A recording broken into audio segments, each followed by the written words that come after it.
Welcome to Multifamily Method, a podcast which explores the state of the multifamily real estate market and some of the backgrounds, methodologies, and words of wisdom from some of today's most successful multifamily real estate entrepreneurs nationwide.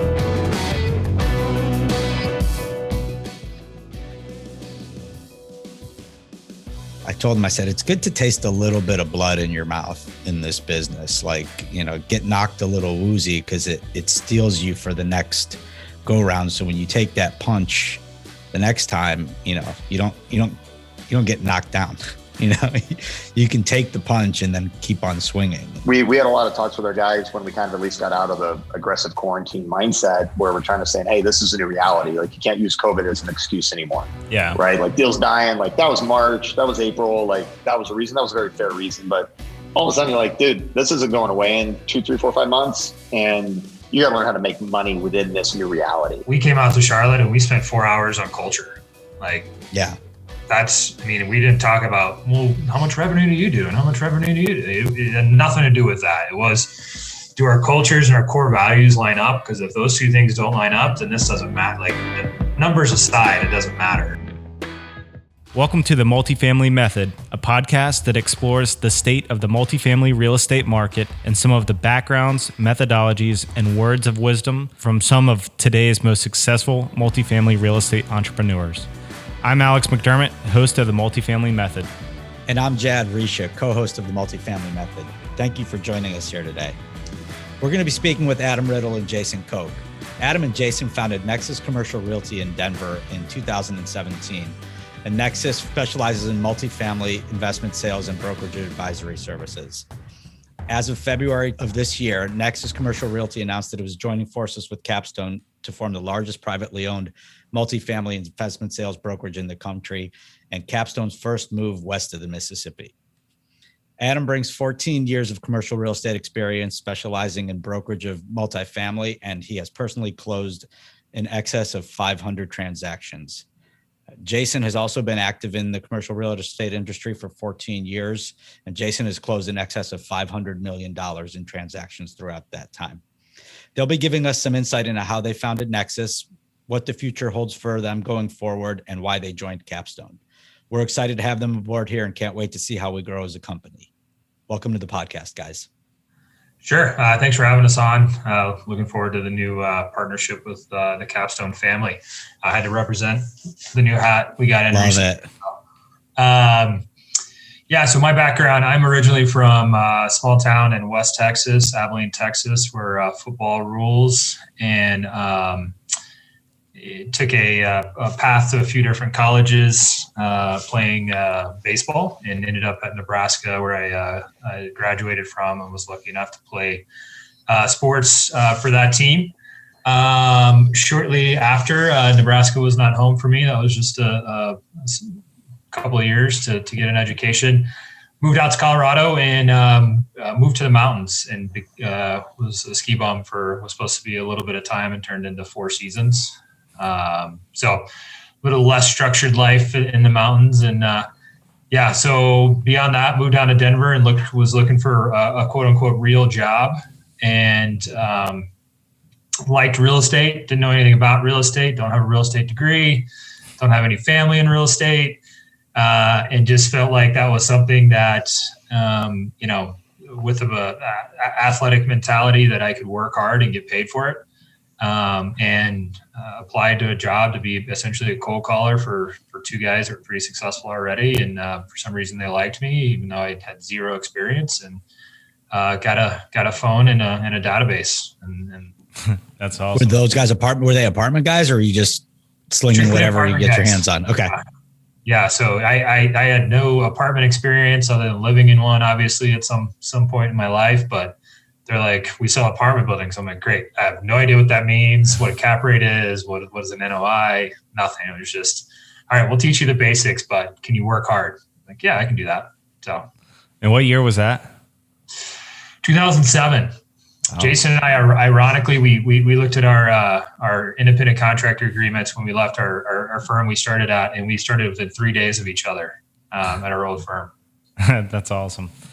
Jason, Yeah. So 2007 was like right at the tail end of all the good times on the last go round, right? Yeah, it was good for a little bit. And obviously you're so young in the business, you don't know if it's good. And then it got bad, and it got real bad. Looking back, I was like, that was the absolute worst time to get started in the industry. But I mean, we have a very challenging deal that we're working on right now, and we're gonna have to get creative. And a lot of what we did in those times was you had to put creative deals together, and without that experience to lean back on, obviously there wasn't a lot of money to be made back then. But glad we both stuck it out and made it through to 2010 and 11 when the market started becoming good. Right. Yeah, we've looked back, and Ford especially has looked back, and there's I think a handful of trades in 2009. 2010, and then compared to what we did as a company last year, or what the Carolinas did, where it's a highly transactional market and there's well north of 100 trades a year. It's a completely different market. But I agree, building that foundation has definitely probably helped lead to the successes that you've had now. Jason, can you give a little background on yourself? Yeah, absolutely. And again, thank you for having us. Again, very excited to be part of the Capstone family. A little bit about me, local Denver guy. Grew up here. I lived in San Diego for a little bit when I was super young, but been in Denver for the last 30 years or so, which is a rarity these days here. Was not the athlete that Adam was, so had to rely on my brain a little more.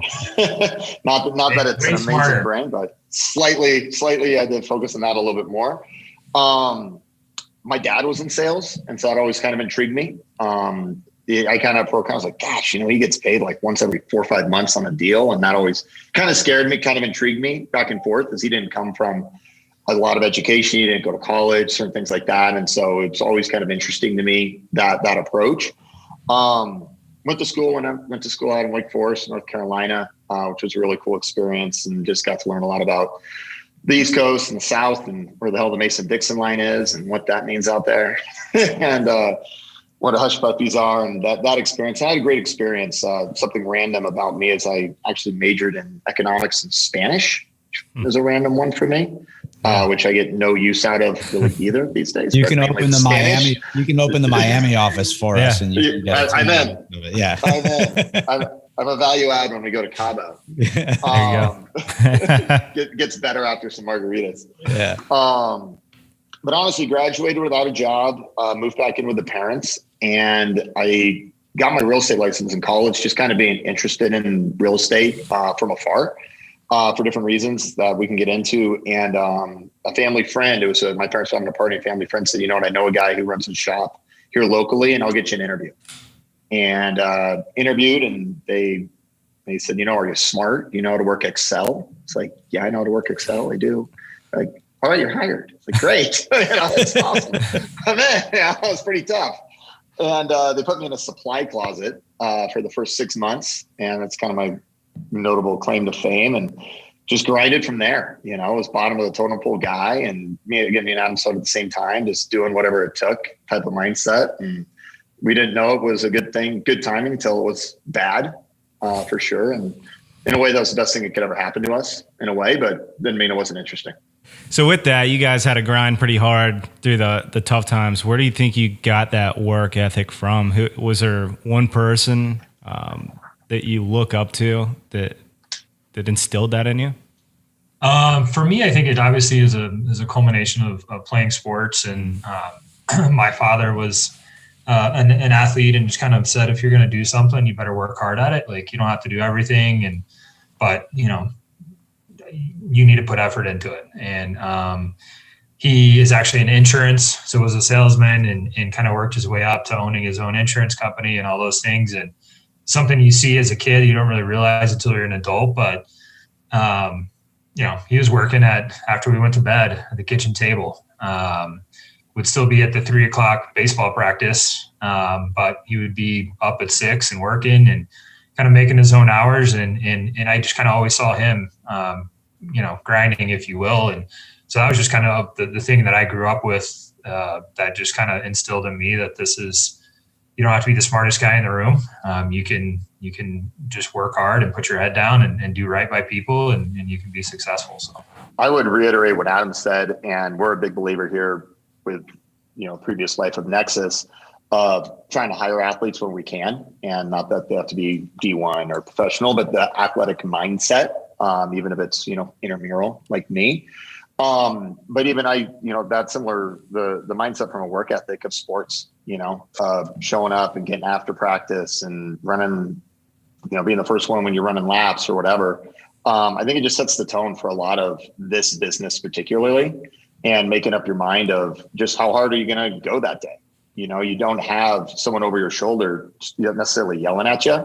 But if you're going to practice, you're going to get it yourself. Like, sports kind of set the tone for that of, I'm going to show up early, I'm going to stay late, I'm going to go home and do smart things so I can show up again tomorrow. Like, just having that approach to this business where you don't have someone micromanaging you, I think really sets the tone. So I think that's the biggest risk, or where people don't make it in this business, is they're bad at being self-accountable. Right. And I think sports really teaches that. I think there's a certain level of aggressiveness that sports teaches too. And it's competitive, right? But you're not competing with your team.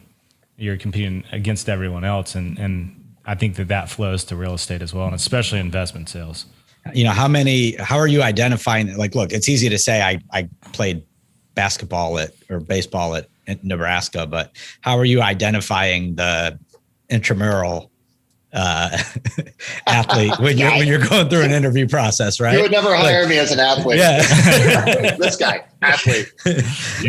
We only hire professional athletes. We have a football player, hockey player, and lacrosse player all in our shop. But no, we have an interview question around sports, and it has nothing to do with obviously playing professional sports, but what sports did you grow up playing and why did you like them? And just kind of like trying to dig in a little bit more on the interview process around kind of the sports background. And again, you don't have to be a professional athlete, but just, digging into that competitiveness, that aggressiveness, that team player accountability of even just playing high school sports. And you didn't have to be the star on the team, but participating and putting time and effort into it is good for us when we're in the interview process, for sure.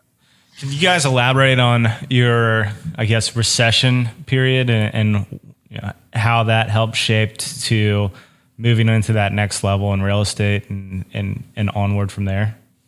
Yeah, I think that was certainly what built the foundation for where we're at now. We had to solve a lot of problems. We had to get really creative to make deals. Don't get me wrong, the first year or two, me and Adam, didn't know what was what. But as we got more serious and more involved and into it, a deal started happening again. I mean, we were part of an office that really had two owners that were really understood real estate, really understood how to make deals happen. And we had deals where we would carry our fee for 3 years and be paid back over 3 years. We took our fee once as a condo that was free and clear because the guy didn't have the cash to pay us. We had this random 30 grand condo that we sold on like Craigslist a month later to get the money out. We took a tractor once in trade for a fee. We learned how to do wraps and all-inclusive notes and deeds of trust and just creative deal making to get a deal done because the banks were closed. So when you got closed banks, what the hell do you do? And you have desperate sellers and you have buyers who want to get in, but they don't have money or they don't have enough money to buy the deal, but they want to buy the deal and you just want to make a fee. And so you really understood all the angles that go into this. And you also understood that it can go down. I mean, we got guys in this office that until COVID hit, they've never seen a buyer say no. They've never seen a buyer say, I want to think about it. Buyers are always like, I'm in, right. Where should I write the check? I want to buy it. Thanks for calling me. And all of a sudden that dynamic changed overnight. And we right away, and Alex, I know we connected a lot with Ford and them of saying, no, we've been here before. Me and Adam are the only people in our office that were part of that. And so we really had to use that experience to be like, no, this is what happens when things go down. Something may go back to the bank. You got to call the receiver, talk to them about it. Might be what's called a short sale. Like, what the hell is that? You might have 10 sellers and one buyer. They're like, well, that's weird. That doesn't happen. And so it exposed us to a world that we haven't experienced in the last 7 years, but will happen at some point again. And you got to be prepared. So it really helped us get out of this really well. I think it's good. It's good for the young guys too. I always tell Tom just got in. He graduated from analyst to brokerage with us about a year ago, and I told him, I said, it's good to taste a little bit of blood in your mouth in this business. Like, get knocked a little woozy because it steals you for the next go round. So when you take that punch the next time, you don't get knocked down. You can take the punch and then keep on swinging. And so, like to your point, a lot of the guys in our shop and your shop and in most shops, if you have not experienced anything other than 30 offers and hard money day one. I also think that it comes in with having a brand too. When I started, Capstone was 5 guys. That was it. So we would call, right? Who the hell is Capstone? Why are you calling me? Or the hang up, like, hell no, I only work with so-and-so. So we've grown it to that brand where we have the presence and people pick up the phone, and we're getting these larger deals because of the brand that we've built. And so guys that started in 16 and 17 are really taking advantage of that. I'm very happy that is a much easier call and they're not getting hung up on. But it goes back to that, like, you don't know the experience of when it was like slam phones. So it's definitely, the market's changed pretty significantly. And I think that, like you said, with COVID, it brings that back into a little bit of perspective for everybody. I think there's a lot of learning and experiences behind it. I'm glad they didn't have to learn for like 3 years. I'm glad it was kind of a short learning experience. Then we got right back at it. Right. So that was fine versus 9, 10, 11 mindset. Yeah. But nonetheless, they definitely gained an appreciation for systems and processes and just the stuff that goes into it. I mean, we had a lot of talks with our guys when we kind of at least got out of the aggressive quarantine mindset where we're trying to say, hey, this is a new reality. Like, you can't use COVID as an excuse anymore. Yeah. Right. Like, deals dying. Like, that was March. That was April. Like, that was a reason. That was a very fair reason. But all of a sudden you're like, dude, this isn't going away in 2, 3, 4, 5 months. And you got to learn how to make money within this new reality. And what we told a lot of our guys is we got a better group of people here because of COVID. Everyone's paying more attention. Everyone learned more about contracts. Everyone learned more about deal making, about all the dates and deadlines and how they all function. All of a sudden, everyone's paying attention a lot more to every deal because something small can screw it up. Yeah. So like, you got to dot every I, cross every T, because you screw up on just one little thing, that deal can go away. Things are way too fragile. So we're like, all of our brokers are better. All of our staff is better because of this. And we really try to emphasize that to everybody. But again, we're glad it wasn't a 3-year learning lesson. We, had our moment and we're back at it. Yeah, it was a short learning lesson. And I think like we did, you guys had the best year you've had in 2020, right? Yeah. 91 deals. Is that right? Yes. And that's 91 deals. And put in perspective, we have 42 deals under contract currently. I mean, that's just an insane amount of volume. Yeah. So, it's good to have that lesson while still being successful, right? So for sure. Yeah. It's better to learn while still making some money. Yes. Yeah, exactly. So how much deal making are the two of you, brokerage actually, are the two of you involved in versus just running the shop? Good question. I got asked that yesterday, and I don't know what the percentage is these days. Obviously, the last 6 months, we were pouring a ton of time. I mean, I think we're on like 4 hours of conference calls a day between attorneys and Brian and Bo and AJ and Mike and Desiree and Summer, and just, figuring all the logistics of this whole thing out behind the scenes. But I mean, we've been doing it long enough that we still get calls. I mean, I wouldn't say we're pounding the phones on a regular basis. Although I love to do that now just because I don't get the opportunity to do it very often, but we still broker a decent amount. And if something comes in the door that's small, it's definitely a pass it off to somebody else that is going to run with that. But Jason's still got a few really loyal and key clients that are very transactional, and I've got a few. And so we continue to work with those, and probably got a group of 40 or 50 people that I keep up with pretty regularly, and that keeps us busy enough on the brokerage side. But at the same time, it was very important when we started that we wanted to be managers of the office as well. That can be a common mistake, I think, is kind of broker owners. that you lean way into the broker side and forget about like actually operating the company and making sure your brokers have the best resources and systems and processes in place to go win business. And so we want to make sure we put enough time and effort into that to make sure people think that we're doing our job in that capacity as well. So I think we split our time up pretty well in that. Jason, you probably add to that. Yeah, I mean, we're maybe 20% brokerage in terms of the day. But the value for us is, yes, there's key clients that we're going to take care of, and it's that's low hanging fruit. That's your key client that calls you and says, "I want to sell my building." Like, great, let's do it. Yeah, right? You don't propose. You go to lunch, say, "Let's do $5 million," and go. Right. Right. That's the sort of brokerage that we'll do just from the relationship.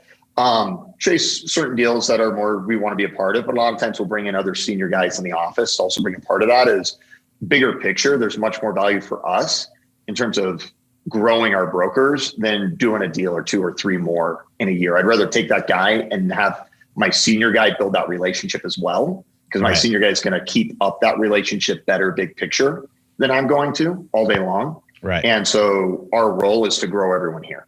And for our brokerage, our specific brokerage role to simply be more that figurehead, to come in on bigger listings and help win that business, but have the best producing brokers we can.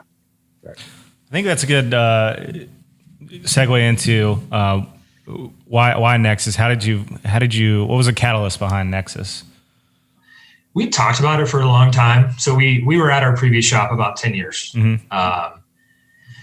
And great shop. Obviously, we talked a lot. Learned a lot of deal making, a lot of. I think one of the most valuable lessons of that place was. You could call it learning about money or financial literacy. I mean, you surround yourself in this business with people that are pretty wealthy at a young age. If you're in it at a young age, and you kind of learn how they view money and how they make money and how they make money off their money. And so I think that was one of the bigger learning lessons of that place. Is those a lot of the, not just the owners, but a lot of the senior guys over there are very entrepreneurial, and they had a lot of different things going on besides, their core business of brokerage, and learning how to absorb all of that from those people way before you even had a dime to do anything with as far as investing. But we had kind of talked about the next step for us, and was it staying there? Was it continuing to grow that team? We had grown that team to about 12 people, and we were, for a couple of years doing a little over 100 transactions a year in the multifamily space. So we had kind of a pretty well-oiled machine, and, things happened, and some people went different ways. And Jason and I saw that as an opportunity for us to kind of maybe strike out and see if we can do this on our own. And not that we didn't go interview and talk to a few other shops, kind of see what they had to say, but kind of always circle back to, hey, let's do this on our own. And weren't in a rush to do it either. We kind of took our time and really felt like we built what we would call our base to build off of, and in handbooks and certain things that before we ever hired one person. And those have obviously changed and morphed and everything over the years. So then we started hiring a couple of brokers and kind of had a vision of where we wanted this to be. And, spent a lot of money on advertising and press and sponsoring every event possible to get the name out there, and to where we got quite often in the last year, like, you guys are everywhere, your name's everywhere. So it's been a fun journey, and this happened over the course of many years of talking, and this is by no means something we were seeking, but we're excited about the new partnership, and I'm sure we'll dive into a little bit more of that in a bit.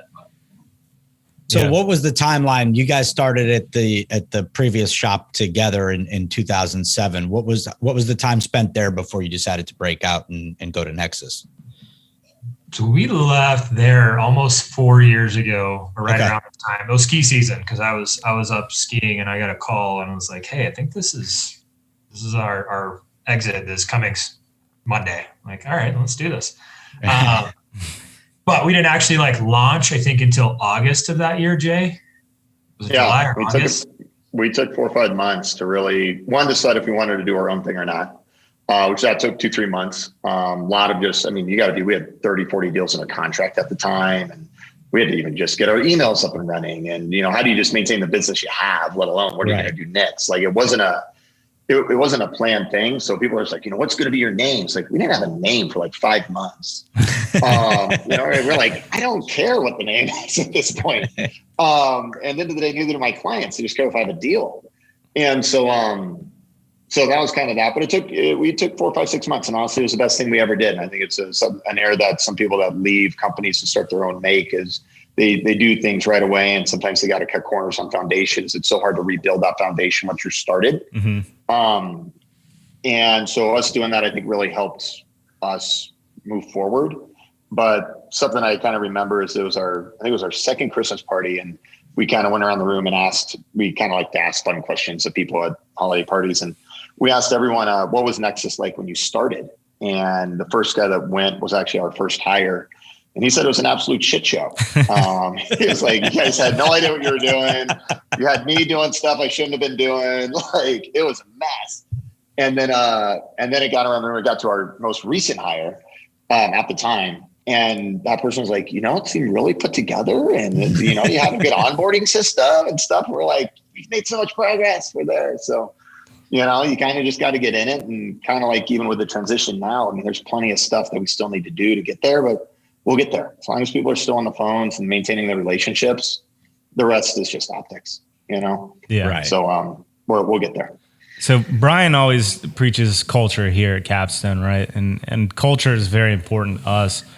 I'd like to get your take on how you've been able to scale, because you guys have a pretty sizable company in terms of brokers, while maintaining a culture that I know everybody on our side has raved about. So how have you been able to continue that while keeping your culture? I mean, I think that's part of our foundation was really coming up with what the culture we wanted. And obviously through the years, you hear about other companies and their culture, and it can be a very cutthroat business, and, stealing stuff off printers and all these sorts of things. And for us, like, life's too short. Like, I want to enjoy coming to work every day. I want to enjoy the person next to me. There's certain people in this town that are great producers that we would never hire. I'm not gonna put up with somebody that doesn't treat people with respect, and staff members and junior brokers and all that kind of stuff. So that was definitely part of our foundation building, and then just continuing to instill that in people. And hey, we're here to work hard, but we're here to have fun. And we do a lot of similar things, and it was kind of interesting when we first started talking more seriously about this, and we're talking about like, okay, what are your core values? Like, okay, well, they're not exactly the same, but they all mean the same in between kind of our companies. Right. And, what do you guys do? Like, are you super corporate or are you not? No, we like to have fun days and go have a good time. It's just a lot of stuff lined up with how Capstone is structured and operates, and how we structured and are operated. Obviously, you guys being bigger than us, and that's actually how it started. Was, hey, we want to be Capstone. It was kind of like, look at that. Like, that's what we want to be in 5 years. We want to have 5 or 6 offices, and that's kind of how it started. Was, hey, would you guys share some best practices with us so we can grow up to be like you guys, essentially? You're my hero, is what we're saying. Yeah. And Bo and AJ and Brian were nice enough to spend some time with us way before we ever had the conversation of even doing this, and saying, yeah, this is how we did it, and this is some things to look out for, and without any real upside to them, spending a few hours here and there on the phone and kind of just going over stuff. So, but it's hard. It's challenging. Obviously, it's a lot easier when there's 7 people in the office versus 22 to continue to keep that culture. But it's something that I think Jason and I, through not just brokering, through quarterly, we go offsite and have meetings and planning sessions and getting out of the business and looking at the business from a holistic level and a 30,000 foot view to make sure we're on the right path was big. And it was obviously this past 12 months has been a challenge with not a lot of people in the office for a certain amount of time. And how do you do that? And I know you guys did some fun things. We sent, vodka and Red Bulls and sweatpants to people's houses and did contests and fun things like that to try to keep people motivated when a to Jason's point earlier, a lot of them had never seen a down market and lenders pulling out at the last minute. And it's like just trying to keep people motivated and, hey, we'll get out of this. And we're like, there's going to be a big back half of the year. We didn't know it was going to be that big, but we had a feeling it was going to be a big back half of the year, and it turned out and it worked out well.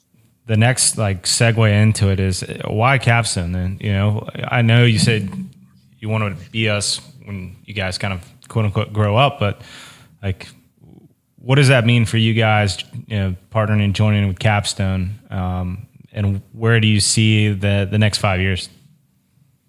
Right. Well, there's really three buckets that Capstone really brought to the table, just from a, production standpoint. There's the culture alignments, there's the approach alignments, but more from the nitty gritty of a broker's really looking at, hey, what is this really going to do logistically for us?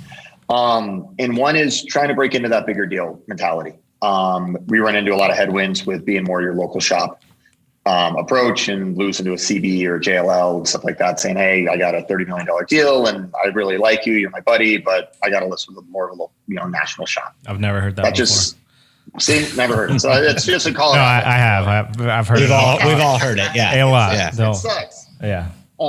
It's the worst. Right. And so we didn't want to lose to that yet. We had every guy at our year in review saying, I want to do bigger deals. I want to do more deals. Yeah. Well, just as you say it, that just means you're going to hear that answer more often. Right. And not that you won't win one or two, but you got to bat a better batting average. So that had a lot of value for us, right? In terms of your guys' brand and what you guys work on. But we do a lot of medium and smaller deals than some of your other offices do. And we still want to dominate that space and do really well in that space with organic growth within it. Mm-hmm. And this also lets us be a bigger fish at that table immediately and lets us hopefully just bat a better batting average, regardless on small and medium deals, just compared to competing against a local shop. And so we've really emphasized for guys hey, we don't want to get away from that. Yes, everyone wants to organically grow into larger deals, but this is still a big part of our business we're trying to get away from, but hopefully have a bigger piece of the pie within that. So that added a lot of value. And then lastly was simply hopefully having a quicker growth out of state. We've been working on trying to grow out of state for a year or so now. We focus more on it in 19. And, honestly, we go there and say, you should be the Nexus branch in Phoenix. And they're like, well, what does that bring to the table? Right. I'm like, well, honestly, not a lot at the moment. But it will. Come on, you're a salesman. One day it will be great. But honestly, we had a nice little pitch deck. We had some good stuff, some good leave behinds for people. Yeah, our main thing is well, you can own those committees. Why don't I do it myself? I'm like, dang it, I don't know why you shouldn't do it yourself. So honestly, it was tough. It was tough just not having that relationship and really adding value to someone else's state and putting ourselves in their shoes. You're like, yeah, we don't hold a lot of value. Where now we do.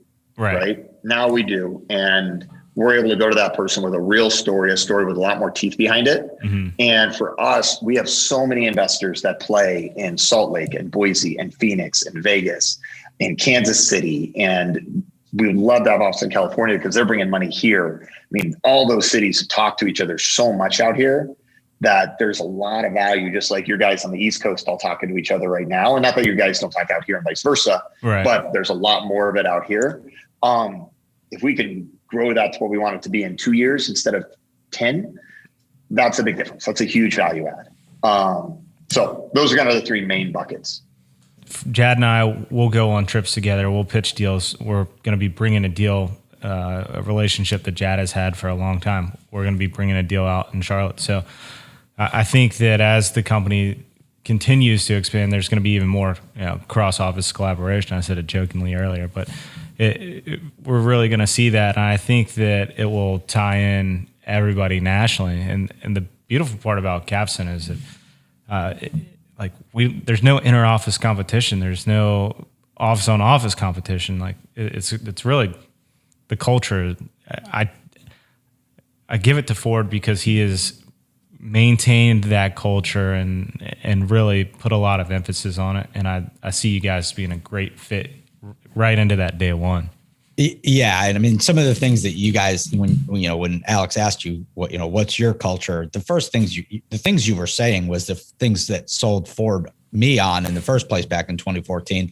We were really, Tampa was the first, growth office really for Capstone because we were operating under a Sperry Van Ness flag. And we were looking for a platform similar, a larger platform to compete for bigger deals. And Capstone was looking for growth into Florida. Everybody wants to be in, well, maybe not everybody wants to be in Florida, but a lot of people want to be in Florida. Yeah, everybody wants to be in Florida. So, so those were the dynamics that brought us together as the first growth office. And when I first met Bo and Brian, it was like, oh, and the guy who was my partner at the time was not quite, he was kind of more the guy who was really shitty to people and wasn't always a nice guy. And he's no longer working with us now because he didn't fit the culture. But when I met Brian and Bo, I was like, well, these are the kind of people that you want to be in business with, right? Like, and it's obvious and it's clear. And when they can articulate what the culture is, and then you can say it, words on paper are one thing, but then when you go see it in person, it's totally different. And I know Ford loses sleep over maintaining the culture through the growth. And he's constantly like, every time I talk to him, he's always asking me about it. And I'm sure he's doing the same with you, Alex. And so to bring people like you guys in, as well as I know you in 40 minutes over a Zoom, these are the right types of fits for the firm going forward where there's mutual benefit for everybody. One of the biggest things is like, we came out to Charlotte and we spent 4 hours on culture. Like, yeah, we didn't talk about, well, how much revenue do you do? And how much revenue do you do? It had nothing to do with that. It was, do our cultures and our core values line up? Because if those two things don't line up, then this doesn't matter. Like, numbers aside, it doesn't matter. So, right. And that was big for both sides to make sure that, that those things lined up. And obviously there's still risk and there's a leap of faith in any new partnership. And we feel like, and obviously we wouldn't do it, that this is the right move. We were talking earlier and a lot of people have questioned us like, hey, that's an awesome move. But I mean, you guys had a really good thing going. Like our land team is just now starting to like get huge momentum. We've got a guy out of state that's got 3, 150 plus unit deals going in this kind of new venture we're doing. And Carlos Springs team is crushing. Like you guys have a really good thing going. And my response to that is, yeah, we do have a really good thing going, but this is an opportunity to have a great thing. So I will give up something that's pretty good for an opportunity to do something great. And I feel like that was the biggest, move for us in making this leap. Yeah.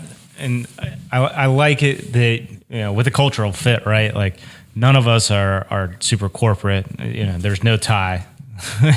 I don't think I'd last too long if I had to wear a tie either, but everyone's super entrepreneurial. And I see that in you guys and what you've been able to build here it's impressive. So, like I said, we're glad to have you on board. I think that right now we'll take a quick break and hear a word from our sponsor.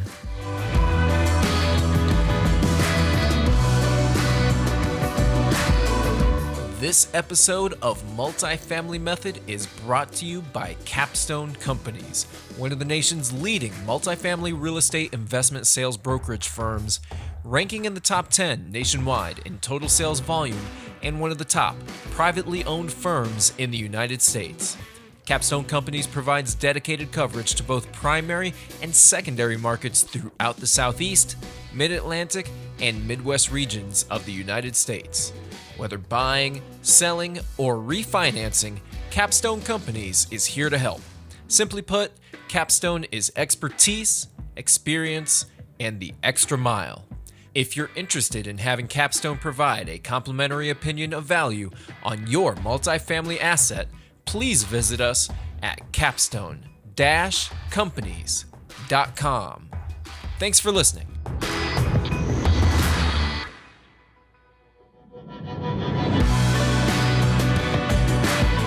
Well, we sort of addressed this a little bit in talking about, how much brokerage versus management responsibilities you all are involved in now. But I guess what does a typical day look like for each one of you?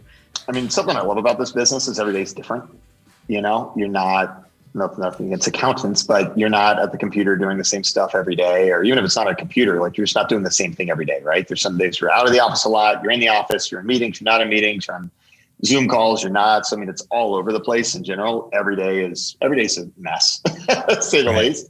But that's the best part about it is you never are going to get bored of your day, to say the least. But I mean, outside of, the minorities, the brokerage efforts, a ton of it's back of the house, whether it's systems or processes or going on pitches with guys just to help them out, or them coming in the office saying, I got a problem. Let's, how can I solve it? That makes up a ton of it, checking in with the Colorado Springs guys, seeing what deals we have going. How can we help? Can I get on the phone and solve something? They had recent questions about an owner carry and how that should be structured and different things. Well, half hour later, we got it figured out. But a lot of that stuff is just putting out fires on deals. Through that, teaching guys obviously how to do that bigger picture. But that's a lot of it is, we have a lot of guys here that didn't come from another shop. Like they came from a random job. We got an enterprise guy. We got a Jimmy John's guy. We got guys that are just coming that they're the right people, right? They have the right, we always say we hire for work ethic and attitude. We can teach the rest.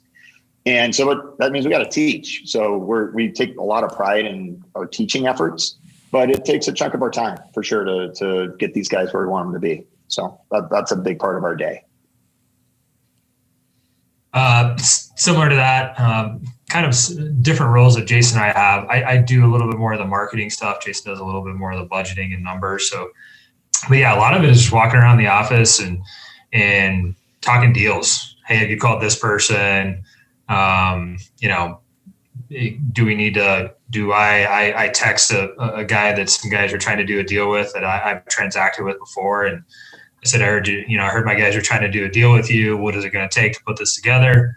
I said, nice bottle of whiskey, ? And he said, a really nice bottle of whiskey. And I said, done. And the next day we're under contract. Not that it had anything to do with it, but sure. Just a little extra, help to try to win a deal for the company. And so we do a lot of that. And then, we try to make sure we're planning ahead and thinking ahead and doing our kind of quarterly updates and end of year stuff. And last week we had all these different events as the guys were out that nobody knew about. So we were planning behind the scenes. And so a lot of that stuff consumes time. And then obviously we love talking deals and doing deals, our own brokerage deals. And it's a struggle to keep up with emails these days. I told Jason this morning, like, a lot of extra emails since this for sure.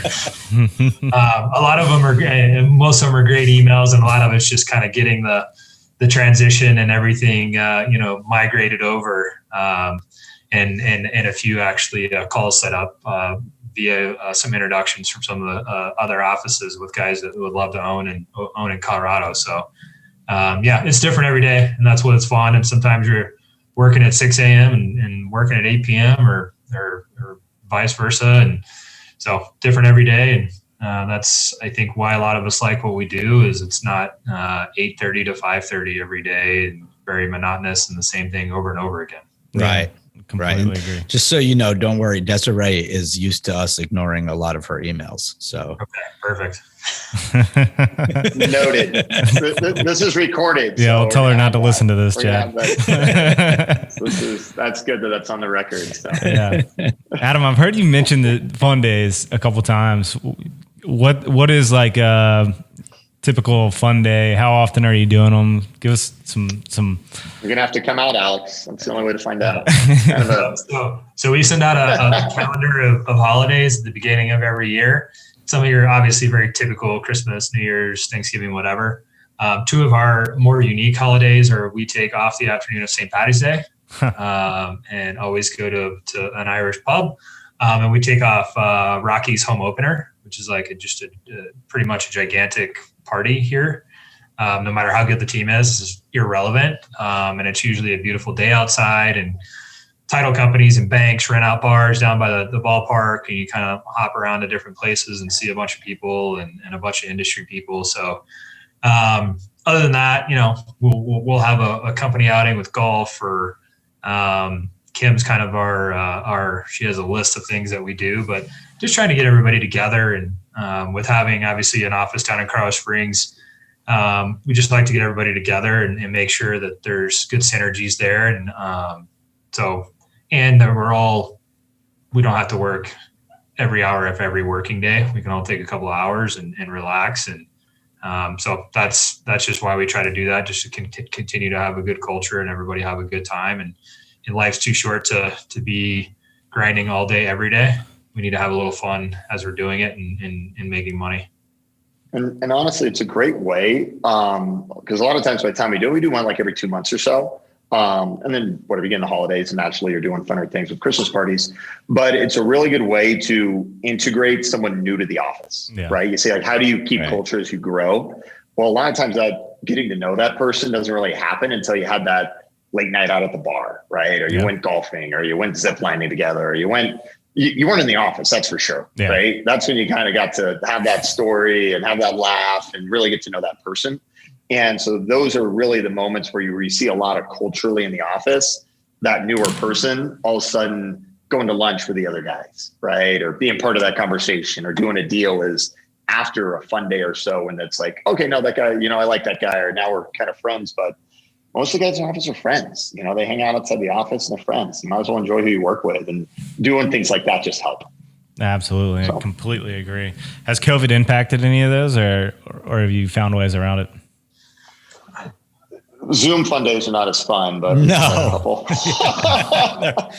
they're not as fun. We did a couple. It sucked. We tried really hard. Like, wear a funny outfit and you get money. And we had a Hawaiian one, and we've had funny ones. You know, you're wrong. I mean, the bar was pretty low during COVID of what fun was in the moment. True. So, we tried our best, and I think we made the best of it, and everyone appreciated the effort. You're just desperate for human interaction in like April. Yeah. So it didn't really matter. Right. But it's not the same by any stretch of the imagination. And we've been able to do a few things recently. Colorado's especially starting to open up more. And we said, even when we announced the Capstone thing, it was like, this is the first time we've all been together in like 3-4 months. We've had things here and there, like the brokers went golfing together. There's like 10 or 12 of them, but they didn't have the staff and things like that. Right. Where we really had everyone together, and there was a lot of pent up energy. We had a lot of fun. So I bet. So what are some of the biggest successes you've had, or a very notable success that you guys have had? Having the firm we have, but having the right people here, and having guys that are nice to the community, that are polite to title companies, that are nice to third-party vendors, that I think Riddle spoke to, in that something unique, especially in the multifamily industry, is you deal with owners who have significant net worth, but at the same time you deal with maybe a working class tenant where you're going in their home. And with the same owner, that's a super high net worth person, and you get to see that interaction. You're part of that interaction. And how do you handle yourself with both of those people matters, right? Not just with the high net worth person, but the tenant, right? Or the inspector, all those other people. And we have a really good reputation around town of just having good guys and girls. We're just having a good team that treats everyone right, shows up, works hard, but has a really good attitude, that doesn't take it too serious. There's a lot of deals. Obviously, we're having success, but you could tell when you're here that everyone enjoys coming to work. Everyone enjoys being around each other. Everyone has a lot of fun. Everyone has their bad days, and that's what it is. But everyone enjoys being in the industry and says, this is a fun job that can really get me somewhere, but I could also get me somewhere having a lot of fun doing it. Right. And I don't got to incur $100,000 in student loans to get there. So to me, that's definitely the biggest thing I'm proud of, is having as many people as we do while still maintaining that mindset. Yeah, absolutely. I would, since you kind of talked on that, I'll talk kind of deals. I mean, I think the biggest success is having people come back to you and trust you time and time again. And at this point, there's certain buildings in town that we've sold 4 or 5 times in the past, 12 years. Hopefully for a gain for everybody every time. But people that continue to trust you and come back, and we've also had a reputation in town that people will call us on deals that we're not even involved in just to get our opinion. Yeah. And I definitely put that out. I don't need to be involved in the deal. I don't need to be a broker. But I've been around a while, and I'm happy to give you my honest opinion on something. If anything, I've probably walked the building at some point in my career and maybe know where there's some things to watch out for. Or I may say that's a hell of a deal. Do you need an investor to, put some money in there with you? But we've just had that reputation in town that, I think people have come to trust us and our opinions on the market and on the deals, and being able to continue to be a reliable resource for quite a few of the guys in town. Other than this historic and monumental merger that we're all a part of, what are you? I don't know. Groundbreaking. Groundbreaking. That's right. What are you guys working on other than this? And there may not be anything that you're most passionate about. I don't know. Just since this announcement, and myself and a lot of the senior guys made some calls around, obviously, to talk to some of the larger owners, and we've got about $100 million in listing presentations. That's what we call our BOVs or proposals or whatever. Just since last Tuesday, so a little over a week. Wow. That we've got numbers on, and would probably have been able to do a presentation on beforehand, but the chances of winning that would have been fairly low. And I think our chance, doesn't mean we're going to win them, but I feel like our chances are at least better at this point. So super excited about, and a lot of it is guys I've been talking to and coming in and helping out, tee up that business. And so just excited to kind of go chase some of that business and feel confident that we can be on a level playing field with any other national company. Now, are these owners that were familiar with the Capstone brand, or just kind of saw that you're joining a bigger shop, and the perception of that incentivized them to move forward with you? I don't know about the one that Pat's working on, but there's a couple up here in Denver that have transacted in you guys' markets and know you guys' name and brand. So that definitely was like, oh yeah, that's a great move for you guys. Oh, by the way, we've been talking about this 180 unit. We've got a couple BOVs. Can we send you guys the numbers? Or we already had the numbers and we were just trying to do something off market. And now we flipped the switch of like, hey, no, we want a seat at the table if you guys are doing something with this, besides just trying to put something together off market. If you're really a seller, we would like to be at the table and show you what we can do and our capabilities, besides just putting together something on the off market. Let's switch to some rapid fire questions. So these are just quick and first thing that comes to mind. What's the best book that you've ever read? No, Jason and I talked about this. I mean, we have like a library of like 100 books in our office that we let people kind of go, and if there's a book that somebody wants, that we'll actually pay for it. So we're a big fan of reading and getting better. But best is a hard one. I don't read many books other than business books. I'd rather listen to music. I like the E-Myth, just about, small businesses and growing a small business. And that's essentially what you are as a broker, is you're running your own small company. Yeah. And so we read that, I think, quite a bit, especially when we're starting Nexus, and leaned a lot on that. And they even have like a specific real estate one, but even just the general E-Myth book, I think is an interesting book for anybody that's kind of run some sort of small business or a salesperson. And for me, it's a book called The Go-Giver. It's pretty short. It's like 150 pages, smaller book. It's really in the format of a story. But it's truly, at the end of the day, it's a sales book, but it's sales through adding value. It's sales through being the person who asks questions and listens. Mm-hmm. It's a sell that says, it's a book of like, if you're not the right answer, saying you're not, but recommending, you shouldn't buy a Mercedes. There's a great BMW place down the street. Actually, I'll give you the guy's card. He's a great salesman. You should call him. Like, just trying to add value no matter who it is and making it about the client instead of you. I've taken that book and been able to apply it to a lot of different aspects of life, but I thought it was a really good kind of just life lesson book of when you put others first, you end up suiting yourself best type of mindset. So it's a good book. It's great. All right. What's one piece of advice that you have received that helped you get to where you're at today, and who gave it to you? So mine would be, when I got started in this business and like we talked about, no experience and no NOI cap rate or anything. And one of my senior brokers at the time was like, look, I didn't graduate from college. Like, this has nothing to do with how educated you are in this business. This is one of the businesses that you don't have to have an MBA or, some finance degree to succeed in. And he said, this is a hustle game, especially the first 5 years. This is a hustle game. And if you just work harder than anybody else and just imagine the guy across town that you're competing against.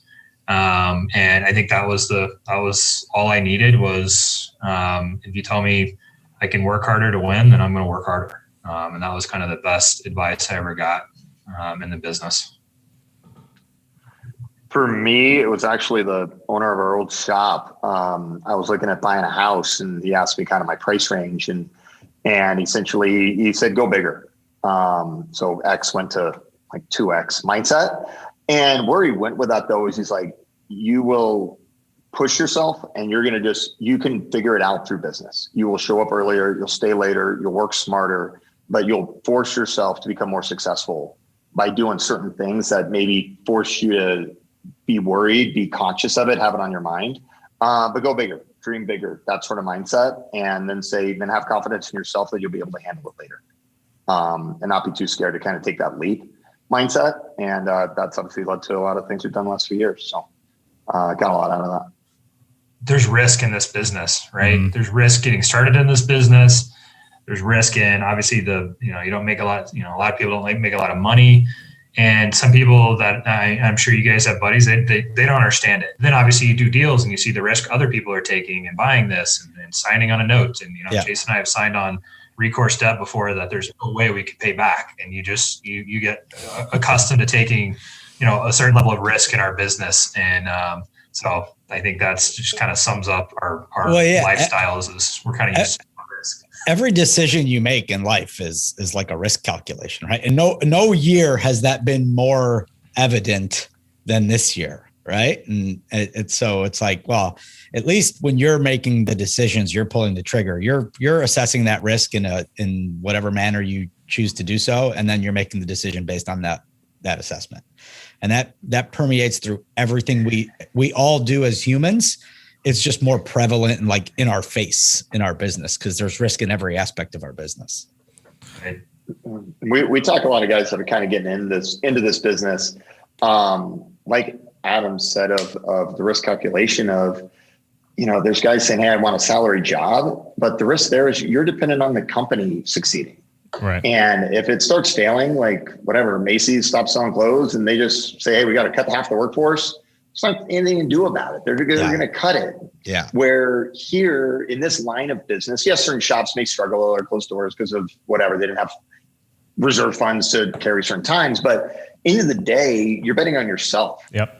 You're betting on yourself showing up. You're betting on yourself. And so it's like you have way more control of your income in this business than you ever will being a salary employee.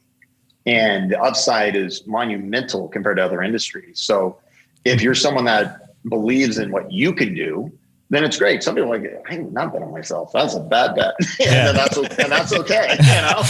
No, that's not a good intent. I am not the right guy to carry my life. Yeah. And that's okay. This is definitely a business that is cutthroat and not for all by any means of imagination. Yeah. It is a grind, and you have seen a lot of great people not make it for different reasons.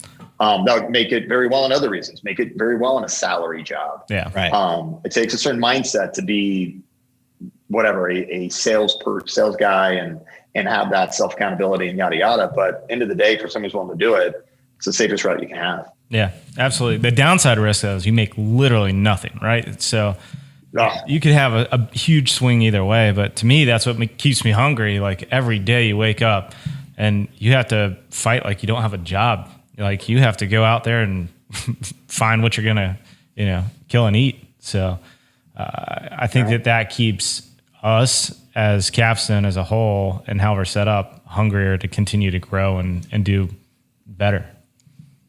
So. When you get that kill, there's no better feeling. Oh yeah, it's the best. Yeah, putting the deals together. That's the best. That's it.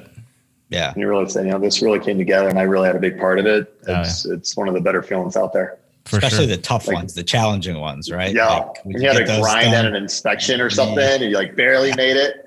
Yeah, you're like. That's some of the better feelings for sure. We should have a segment on here, Alex, of like tell your craziest deal story, right? Because like I think that would be probably the most entertaining podcast that we could do. I don't know if I don't know if all of this could go on. We want this recorded. Adults only. Yeah, right. That's the after hours multifamily method. That's right. We'll do one more. What's one thing that you guys have yet to accomplish that you want to in the future? 3.5, 4 years ago was to open offices out of state that we put a lot of time and effort into in 2019. And obviously last year was more just figuring out which way was up and making sure everybody here locally was dialed in as possible. So didn't get a lot of that. And then back half of the year was obviously talking to Capstone. So needed to focus on that. But it's just logical for us to have offices in those places and be able to talk to each other and swap deals and clients and relationships that way. Jay, what's yours? Yours is much bigger picture. Mine's more personal and small. But how to have emails not be part of my day would be great. God, I like that. If you figure it out, part of it. Yeah. I have done virtual assistants. I've done a lot to try to make them very optimized, and I've had success here and there. But you got to very consciously try to figure it out. But having be little to very, very little to none of my day would be, the 10-year plan. Jason is the unattainable goal. Jason is the Brian of our company. He's like, if you could email me less, that would be great. That is accurate. That's funny. Don't do it. So that'd be great. That's a big goal of mine. When you figure that out, please share that knowledge. He's going to patent it and sell it. That's right. That's going to be a thing. That's for right. I'll retire if I figure that out. Yeah, I'll cost your own money. It's going to happen. Personal assistant, I think, is that next step. Yeah. Adam, Jason, we really enjoyed having you guys on here, and we look forward to continued growth with you guys. So welcome again to the team and family. Yeah, welcome. Thank you very much. Welcome, guys. It's my first chance to meet you, so glad we could connect. I know Alex, I'm sure the guys have told you this open door policy in Tampa. You guys ever want to come down here, meet clients or not, whatever you guys want to do, just pick up the phone and we'll show you a good time. We'll get you out on the boat that Brady and Gronk are on today. Yes. Nice $2 million. We see a Brady game. Yeah. No, thanks for having us, guys. It's super fun. Same to you guys. Actually, Desiree is like, all of our staff is talking about making a trip to Denver to see the office. She's nobody's ever volunteered to go anywhere else, but everybody's volunteering to go to Denver all of a sudden. That's awesome. So I'm sure we'll see plenty of people coming through the office over the next 12 months, but hopefully we can all get together sometime this year and share a few beers and a few laughs.